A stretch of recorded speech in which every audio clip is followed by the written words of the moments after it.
Hello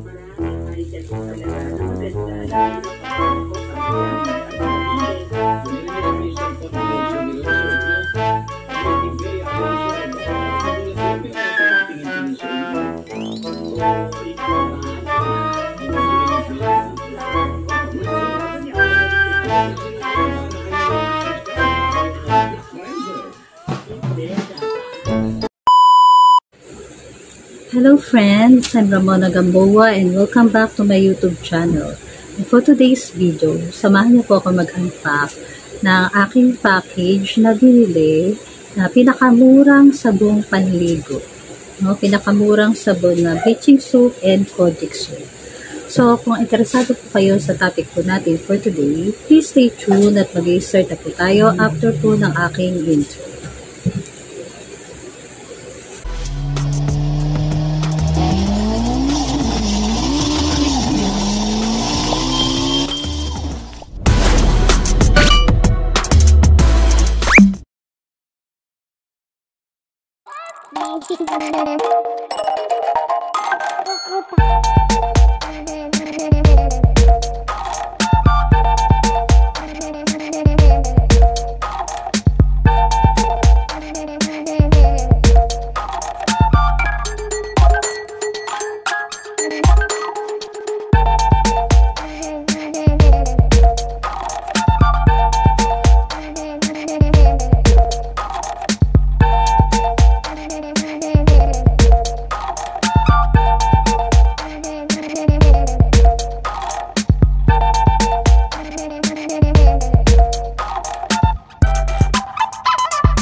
Hello friends, for this part ay i-tackle po natin yung about sa product review. So ito po yung sabon na binili ko po sa TikTok. So unahin po natin itong puti. Ito po ay bleaching soap at 1 kilo. So, kung makikita ninyo, halos hiwa-hiwa siya. Ayan, nakikita nyo ba? Ayan, hiwa-hiwa. Tapos isa siyang diretso. No? Nakapak siya na ganito per kilo. Pakita ko sa inyo yung per piraso. So, ito yung isa. Kasi dalawa na yung in-order ko. Kasi napakamula nito. Nag-stock na ako. No? So, ganito yung itsura niya. So, ako ng piraso. Ganito po siya. So, buo. Yan, mabango po siya. Nagamit na namin ito. Bawas na namin ito. Nabawas na namin ito. So, kapag kumukuha ako ng gantong sabon, hinahati ko na lang sa dalawa. Dahil mahaba. Hindi siya nakat. Ito kasi kaya sila mura dahil kumbaga ito yung pinagtabasa ng pinaka-original na sabon. No? Ito yung pinagtabasan ng sabon na original na binibenta. Amoy glutathione ito kaya I think glutathione. So, mura ito dahil kumbaga scrap siya. Kaya mura. Nasubukan na namin to, mabula siya. Saka kung ano yung gumamit kami ng glutathione, so kung ano yung feeling ng pagligo namin, ganun na ganun. Kaya lang ito wala itong tatak, kaya ganun siya. And then isunod natin itong Kojic soap. Yan. Isang pack din siya, 1 kilo.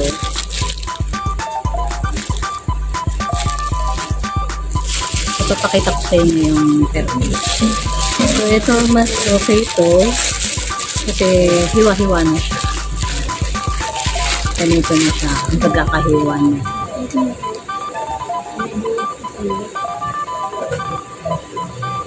Actually, sa ibang project soap na alam ko na branded, mas maliit pa ang size kesa dito. Kaya talaga sobrang tipid. Meron nga kami nabibihan dito banda sa kapitbahay namin. 50 pesos isang supot na ganito. Pero sa totoo lang, halos wala pa sa kalahati nito. Tapos medyo mas maninipis pa. Kaya talaga sobrang nakasulit kami dito.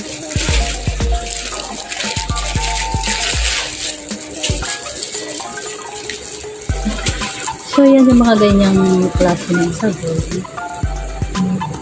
Nakadepende naman yan kung hiyang kayo sa mga gluta, sa mga projects. Pero kami, wala namang problema sa amin yung paggamit ng mga ganyan. Tapos yung mga ganyan dahil mura, pwede na rin yung pang regalo, pang giveaway, lalo na kung sa province. At ito na kasi sa province, mahilig sila sa mga sabong papakati. So yan, ibababad mo lang yan sa katawan mo, mga ilang minutes, bago mo balawan para mag-lighten yung skin. Ayan na siya. By the way, sabi na mura ko lang nabili itong products na to, pero hindi ko pa nababanggit kung magkano. Ang halaga nitong sabon na to ay 30 pesos per kilo. No? And buti na lang at umorder ako ulit kasi yung puti, yung bleaching soap, as of today is out of stock na po siya. So talagang fast moving item po siya. Yung Kojic, meron pang available. So bago ko po i-end itong aking video, gusto ko lang pong batiin at i-shout out ang aking mga YTA aspirant family na lagi nakasupport sa aking mga video at no, kahit na medyo bihira ako nakapag-upload. Sa pangunguna po ng aming admin na si Miss Jen in US Vlog and ang mga admin na si Miss Lynn Mix Vlog, Teen Store Vlog, Tinderang Tahimik, at si Cooking Master.